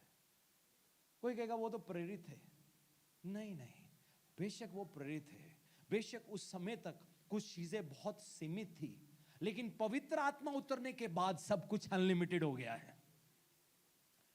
आप जब बाइबल पढ़ोगे आपको प्रेरित दिखेंगे, भविष्यवक्ता दिखेंगे, राजा दिखेंगे, जिनको दर्शन दिख रहे हैं, जिनको ख्वाब दिख रहे हैं, जिनको विजन आ रहा है, या जो प्रभु की आवाज सुन रहे हैं। मोस्टली ज्यादातर केसेस में सही है कि नहीं है। लेकिन पवित्र आत्मा उतरने के बाद क्या हुआ, आए हम जाएं प्रेरितों के कार्य, दूसरा अध्याय 17 आए। देखो मैं आपको वचन में दिखा रहा हूं, बाद में आप नहीं मानना तो आपकी मर्जी है। परमेश्वर कहता है, सब कहे परमेश्वर कहता है, मैं नहीं कह रहा भैया, परमेश्वर कहते हैं। कौन कहता है? एक बार फिर से कहो। अगर प्रभु कोई कहते हैं तो कुछ सोच समझ के कहते होंगे। परमेश्वर झूठ बोल सकते हैं? बाइबल में लिखा है परमेश्वर झूठ नहीं बोलते। पता क्यों? क्योंकि वो मनुष्य नहीं है, वो परमेश्वर है। मनुष्य में झूठ बोलने की काबिलियत है, प्रभु में नहीं है। हम मनुष्य हैं और वो परमेश्वर। परमेश्वर झूठ नहीं बोलते। तो परमेश्वर कहता है अंत के दिनों में ऐसा होगा, मैं अपना आत्मा प्रेरितों के ऊपर, भविष्यवक्ताओं के ऊपर, इवेंजलिस्ट के ऊपर, सब मनुष्य के ऊपर, सब कहें सब मनुष्य के ऊपर उंडेलूंगा। और फिर आगे क्या लिखा है? तुम्हारे और तुम्हारी भविष्यवाणी। जोर से प्रभु के लिए ताली बजाओ। Hallelujah, hallelujah. सबके लिए लिखा हुआ है, सबके लिए। कहो सबके लिए। हर कोई विश्वासी के लिए यह लिखा हुआ है, तुम्हारे बेटे और तुम्हारी बेटियां भविष्यवाणी करेंगी, तुम्हारे जवान। जोर से प्रभु के लिए ताली होनी चाहिए। हालेलुया। और तुम्हारे पुरनिये स्वप्न देखेंगे। आप देख सकते हो, एक व्यक्ति के लिए नहीं लिखा। ये नहीं लिखा अंत के दिनों में प्रेरितों के ऊपर, पास्टरों के ऊपर, सुसमाचारकों के ऊपर, भविष्यवक्ताओं के ऊपर मैं अपना आत्मा उंडेलूंगा। अरे उनके ऊपर तो पुराने नियम में भी था। भविष्यवक्ताओं के ऊपर पुराने नियम में पवित्र आत्मा उतरता था, अंदर नहीं था लेकिन ऊपर उतरता था। लेकिन नए नियम में प्रभु यीशु मसीह के क्रूस पर लहू बहाने के बाद, जान देने के बाद, कब्र में जाने के बाद, तीसरे दिन मुर्दों में जी उठने के बाद, 40 दिन इस पृथ्वी के रहने के बाद, और उन्होंने कहा मेरा जाना तुम्हारे लिए अच्छा है, अगर मैं जाऊंगा मैं तुम्हारे लिए सहायक अर्थात पवित्र आत्मा भेजूंगा, वो सब बातें तुम्हें माननी सिखाएगा। हालेलुया। अंत के दिनों में ऐसा होगा। तो अंत के दिन कौन से दिन मालूम है? अंतिम दिन कब शुरू हो गया? अंतिम दिन वो तीसरे दिन शुरू हो गया था, जब प्रभु यीशु मसीह मुर्दों में से जी उठे। हम दुनिया के आखिरी पड़ाव में हैं। वो चट्टान जो उस मूर्ति के साथ टकराई, जो चकनाचूर हो गई, वो अंतिम दिनों में था, जब यीशु मसीह इस दुनिया में आए। तो अब हम अंतिम दिनों में, और अब हम अंतिम दिनों की आखिरी घड़ियों में हैं, आखिरी कुछ पलों में हैं। तो 2000 साल से ये आत्मा उंडेला जा रहा है। तो जब से पवित्र आत्मा उतरा तब से आखिरी अंतिम दिन शुरू हो गया। प्रभु की दृष्टि में एक दिन 1000 सालों के बराबर, 1000 दिन एक दिन के बराबर है। तो हम कहेंगे 2000 साल हो गए। प्रभु कह रहे नहीं, मेरा ये आखिरी दिन ही चल रहा है। तो प्रभु आखिरी दिन का कौन सा हिस्सा है? अगर हम बाइबल की निशानियों को देखें, ये आखिरी घंटा है। आखिरी घंटा। 24 घंटे होते हैं, अगर मान लो एक दिन में दिन रात मिला लो, ये हम उसके आखिरी लास्ट और में हैं, जब प्रभु यीशु मसीह बहुत जल्द वापस आएंगे। तो लेकिन प्रभु ने क्या कहा? अपना आत्मा सब मनुष्य पर, सब कहें सब मनुष्य पर उंडेलूंगा। तुम्हारे बेटे और तुम्हारी बेटियां भविष्यवाणी करेंगी, तुम्हारे जवान दर्शन देखेंगे, तुम्हारे पूर्णीय स्वप्न देखेंगे। वर्ण मैं अपने दासों और अपनी दासियों पर भी उन दिनों में अपने आत्मा में से उंडेलूंगा और वे भविष्यवाणी करेंगे। जोर से प्रभु के लिए ताली बजाएंगे अगर आप विश्वास करते हो। तो प्रभु आप सबको इस्तेमाल करना चाहते हैं, आप सबके अंदर अपने वचनों को डालना चाहते हैं। हो सकता है आपके लिए स्टेज ना हो। मैंने शुरुआत स्टेज से नहीं किया, मैं शुरुआत 1 by 1 किया, 1 to 1 किया। एक एक व्यक्ति के पास पहुंचा, एक एक व्यक्ति के पास, जहां प्रभु ने मौका दिया, वचन सुनाया, पवित्र, क्योंकि प्रभु के साथ जुड़ा हुआ था। मैंने फल देखा, मैंने देखा लोग आजाद होना शुरू हो गए। मुझे यहां तक पता भी नहीं था कि इनके अंदर दुष्ट आत्मा है। जस्ट बैठा ही था, हाल चाल पूछ रहा हूं और कोई सर मार रहा है, सर घुमा रहा है, कोई कह रहा है मेरा सर बहुत भारी हो गया, मेरे लिए प्रार्थना करो। और मैंने प्रार्थना किया, वो आजाद हो गए। कई बार ऐसा हुआ, किसी घर में गया, मैंने कहा मैं प्रार्थना करो, और जैसे प्रार्थना करके मैं खत्म किया, मैंने देखा सब सो गए 2 मिनट के अंदर। कई बार कई परिवारों में हुआ। फिर मुझे जगाना पड़ा, उठो उठो उठो उठो। वो कहते पता नहीं है क्या हो गया था। मैं कहा मुझे मालूम है क्या हो गया था। यीशु मसीह के नाम से दुष्ट आत्मा इनको छोड़कर जाओ। और वो आजाद हो गए। हालेलुया। सिर्फ मैंने विश्वास किया कि प्रभु का आत्मा मुझ पर है। आमीन। सब कहें परमेश्वर का आत्मा मुझ पर है। आखिरी हम एक आयत पढ़ेंगे, लूका रचित सुसमाचार 4 अध्याय। प्रभु का आत्मा अपने सिर पर हाथ रखो, को प्रभु का आत्मा मुझ पर है। क्यों है? अब पूछो क्यों है? को तालियां बजाने के लिए है। आप कहोगे मैं हर बार ताली के बोलता हूं। मैंने देखी ताली वाली कलीसियां भी होती हैं, ताली बजा के चले जाते, हाँ आज बड़ा मसासी, अब बड़ा मजा आया। पसीना ना निकले, पता ही नहीं लगता आराधना की कि नहीं की।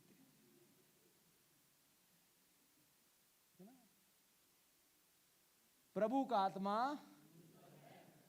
क्यों है? पूछो क्यों है? इसलिए है कि उसने कंगालों को सुसमाचार सुनाने के लिए मेरा अभिषेक किया है। कंगाल कौन है? जिनके बैंक खाते खाली है, जिनके पास प्रभु नहीं है वो कंगाल है, खाली है वो अंदर से। जैसे सामरी औरत खाली थी ना, 5 पति कर चुकी है, अब जिसके साथ रहती है तेरा पति नहीं है, मैं तुझे ऐसे जल से पिलाऊंगा जिससे पीकर तू फिर कभी प्यासी ना होगी। वो कंगाल है जिसके पास ये जीवन का जल नहीं है। इसलिए कि उसने कंगालों को सुसमाचार सुनाने के लिए, तो खुशखबरी सुनाना किसकी जिम्मेवारी है? को मेरी है। अब मेरी और ना देखो, मैं पीछे छुप जाता हूं। अपने आप को देखो, को मेरी है। पड़ोसी को मेरी जिम्मेवारी है, मैंने लोगों को प्रभु के बारे में बताना है। इसीलिए मेरा अभिषेक हुआ है। जोर जोर के तालियां बजा के वापस जाने वाला नहीं है। बोल दो हाँ हाँ। प्रभु का आत्मा मुझ पर है, इसलिए उसने कंगालों को सुसमाचार यानी कि खुशखबरी। खुशखबरी क्या है मालूम है? पुराने समयों में कैसे करते थे, जब कोई, मैंने भी देखा है, गांव में होता था, वो लेके आते थे, वो क्या बोलते हैं उसको, दोनों तरफ बजता जो डमरू, नहीं वो डमरू है होता, वो है ना। सुनो सुनो सुनो, ऐसे करते थे। प्रीच का मतलब है प्रोक्लामेशन, घोषणा करते थे। क्या करते थे? घोषणा, घोषणा करना, घोषणा करते थे। सुनो सुनो सुनो, हम आपके लिए खुशखबरी लेकर आए हैं। तो लोग जो घरों में बैठते थे, अरे कोई शुक्र है, हर जगह दुख खबरी है, पहली बार कोई खुशखबरी सुनने को मिली है। अखबार में भी दुख खबरी, जंत्रियों में भी दुख खबरी, आज के राशिफल में भी दुख खबरी, हर जगह दुख खबरी। तो जब वो कहते थे खुशखबरी लेकर आए हैं तुम्हारे लिए, तो लोग भागे चले जाते थे। माइक लाउड स्पीकर तो होता नहीं था, तो थोड़ी देर सुनो। मैं नहीं कहता वो डमरू बजाते थे, लेकिन मैं वैसे ही आपको बता रहा हूं, लेकिन ऊंचे से खुशखबरी लेकर आए हैं। प्रभु यीशु मसीह जो इस दुनिया का सृष्टि करता है, वो तुम्हारे पापों के लिए मरा। पिलातुस ने उसको सलीब पर लोगों के दबाव के कारण चढ़ा दिया, लेकिन किसी को क्या पता था वही दुनिया का मसीहा है, और तीसरे दिन मुर्दों में से जी उठा। अगर तुम उसके नाम पर विश्वास करोगे, तुम्हारे पाप क्षमा हो जाएंगे और तुम हमेशा की जिंदगी पाओगे। जोर से ताली बजाएंगे, हालेलुया। वो घोषणा करते थे, घोषणा करते थे, प्रोक्लेम करते थे खुशखबरी का। उनका अभिषेक हुआ था। कोई कहेगा आपको लगता है मेरी बातों पे कोई विश्वास करेगा? मेरी बातों पे बचपन से किसी ने विश्वास नहीं किया, इसीलिए तो आपको अभिषेक चाहिए। कहो, इसीलिए अभिषेक चाहिए। मैं जब प्रभु में आया ना, मैंने कहा प्रभु मेरी बात पे कौन विश्वास करेगा? सारे कहेंगे पागल पागल है। तो जब मैं वापस आया तो शुरुआत में विश्वास नहीं किया, पागल हो गया। दोस्त के पास गया, यार मैं यीशु मसीह को जिंदगी दे दी, पागल हो गया। चला आज पैग लगाए, मैं नहीं पीता, पागल हो गया। मेरे बेटे का जन्मदिन है, आज आना है सबने, मैं नहीं आऊंगा, मैं ऐसी पार्टियों में नहीं जाता, पागल हो गया। रिश्तेदारों का नौकरी छोड़ दी इंग्लैंड से, पागल हो गया। हमने तो सोचा था तू भी हमें वहां ले जाएगा अपने साथ, हमने तो बड़े सपने सजाए थे, तूने हमारे सपने चकनाचूर कर दिए, पागल हो गया। जब नौकरी छोड़ी वापस लंदन में आया, जो मेरे जीजा जी वहां थे, पागल हो गया है। अरे जहां जाओ पागल पागल पागल पागल। तो मैं कहता था प्रभु मेरी कौन सुनेगा, मेरी कौन सुनेगा, कौन मुझे सुनेगा, कौन मेरी मानेगा, कौन विश्वास करेगा कि मेरा यीशु के साथ आमना सामना हुआ? कौन विश्वास करेगा कि यीशु ने मेरी जिंदगी को छुआ? उसके लिए मुझे अभिषेक चाहिए था। सब कहे अभिषेक चाहिए था। और अभिषेक ने धीरे धीरे धीरे धीरे अपना काम करना शुरू कर दिया। आज हजारों लाखों विश्वास करते हैं। पता क्यों? मेरे कारण नहीं, अभिषेक के कारण। जोर से प्रभु के लिए ताली हो जाए।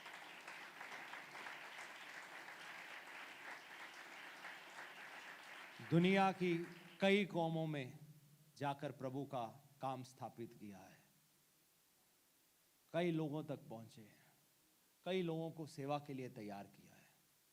उसका कारण मैं नहीं, अभिषेक है। उसका एक ही कारण है, और इसका क्रेडिट सिर्फ एक ही व्यक्ति को जाता है, और वो है पवित्र आत्मा। जोर से ताली बजाएंगे। Hallelujah, hallelujah, hallelujah. जोरदार, आप बेहतर कर सकते हो। हालेलुया, हालेलुया, आमीन। सब कहो पवित्र आत्मा। सारा क्रेडिट पवित्र आत्मा को जाता है। उसने कंगालों को सुसमाचार सुनाने के लिए मेरा क्या किया है? अभिषेक किया है, मसा किया है, अपना आत्मा ऊपर उंडेला है, आत्मा का सामर्थ दिया, क्योंकि उसको पता था मेरी कौन सुनेगा। लोग कहेंगे ये तो झूठा है, इसकी हमको सुने, नया किस्सा कहानी लेके आ जाता है हर महीने। लेकिन अभिषेक ने काम किया, पवित्र आत्मा ने काम किया। सुनाने के लिए मेरा अभिषेक किया है, और मुझे इसलिए भेजा है। क्या किया है? प्रभु जब हमें बुलाते हैं तो हमें बिठाते नहीं है, हमें भेजते हैं। आपके परिवार में वापस भेजते हैं, आपकी रिश्तेदारियों में वापस भेजते हैं, आपके आस पड़ोस में भेजते हैं, आपकी जिंदगी में काम करते हैं। आप अपनी गवाही शेयर करते हो बिना शर्माए हुए। चाहे अगर वो आप पर हंसते हैं, आप गुस्सा नहीं करते, क्योंकि आपको मालूम है आप देख सकते हो और वो देख नहीं सकते। लेकिन याद रखना, अभिषेक काम करेगा, आप रुकना मत। आप उसके असर को देखोगे। ऐसे भी लोग थे जिनको मैंने सुसमाचार सुनाया, विश्वास नहीं किया, 7 साल बाद पता लगा सारा परिवार किसी चर्च में जाता है। हालेलुया। बीज खाली नहीं जाता, अपना काम करता है।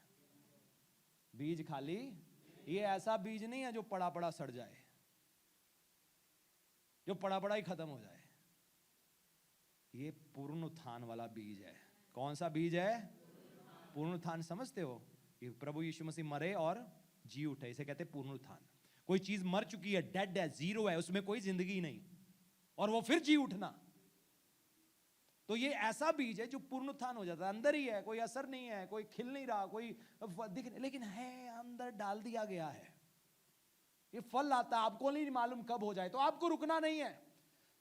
तो अभिषेक किया है कि बंधुओं को, और मुझे क्या किया है? भेजा है। प्रभु क्या करते हैं? हमें वापस अपनी नौकरियों में भेजते हैं, वापस अपने कामकाज में भेज रहे हैं, वापस अपने परिवार में भेज रहे हैं, वापस। अब आपकी जिम्मेवारी है, और आपको प्रभु को जवाब देना है, आपने इसके बारे में क्या किया। मुझे अपना जवाब देना है, मेरी जिम्मेवारी है, मेरी जवाबदेही है। तो यहां क्या है? मुझे इसलिए भेजा है कि बंधुओं को छुटकारे का। लोग क्या आज बंधन में हैं, बंधुओं को छुटकारे का और अंधों को दृष्टि पाने का सुसमाचार प्रचार करूं, और कुचले हुओं को ये तसल्ली लेकर आता है, ये चंगाई लेकर आता है, लोगों की जिंदगी में छुटकारा लेकर आता है। जो लोग पाप की बंधुआई में हैं, गुनाह की बंधुआई में हैं, नशे की बंधुआई में हैं, बीमारियों की बंधुआई में हैं, दुष्ट आत्माओं की बंधुआई में हैं, इस अभिषेक के कारण वो आजाद हो जाएंगे। हालेलुया। कोई कहेगा मुझे तो प्रचार ही नहीं करना था। नहीं, इतना तो कहना आता है, यीशु तुमसे प्यार करता है, प्रभु तुम्हारे लिए मरे जियो, जैसे भी है। ये आपकी टोन के ऊपर नहीं, आपके स्टाइल के ऊपर नहीं है, ये तो पवित्र आत्मा का काम है। आधी अधूरी भाषा में भी अपनी बोल दोगे, परमेश्वर का आत्मा काम कर जाएगा। Hallelujah, hallelujah. क्योंकि प्रभु आपके दिल की चाहत समझते हैं कि आप दूसरे व्यक्ति के जीवन में क्या होते हुए देखना चाहते हो। तो एक बार फिर से कहो, प्रभु ने मेरा अभिषेक किया है। अपने सिर पर हाथ रखो, मैं प्रार्थना करने जा रहा हूं। समय हो गया है। प्रभु जी धन्यवाद, धन्यवाद करो प्रभु का, इस अभिषेक के लिए धन्यवाद करो प्रभु। होने दे इस अभिषेक की बढ़ोतरी और मेरे जीवन में। मैंने खुशखबरी सुनाना है, मैं लोगों को आपके बारे में बताना है, मुझे आपके नाम का गवाह बनना है। मेरे स्वभाव से यीशु मसीह नजर आएगा, मेरी जीवन में बहुत फल होगा, मेरी जिंदगी बहुत फलवंत होगी, मैं हजारों करोड़ों के लिए आशीष बनूंगा, क्योंकि मैं प्रभु के साथ जुड़ा हुआ हूं। प्रभु के साथ संगति करना असरदार होता है। लोग आपकी जिंदगियों को देखेंगे, ये व्यक्ति बदल कैसे गया, इसका स्वभाव कैसे बदल गया, इसका पवित्र जीवन कैसे बन गया, ये कैसे आज अपने माँ बाप की आज्ञाकारिता में है, कैसे इसके जीवन में आदर सत्कार है, इसके परिवार में उठना बैठना बदल गया, अब ये अपने पति को रिस्पेक्ट देती है, अभी ये पति अपनी पत्नी को प्यार करता है। ये सब इसलिए होगा क्योंकि आपको एक सहायक मिल गया है, अर्थात पवित्र आत्मा, जो सब बातों में आपकी मदद करेगा। पिता, आपका धन्यवाद करते हैं इस समय के लिए, यीशु मसीह के नाम में, आमीन। जोर से प्रभु के लिए ताली बजाएंगे। हालेलुया।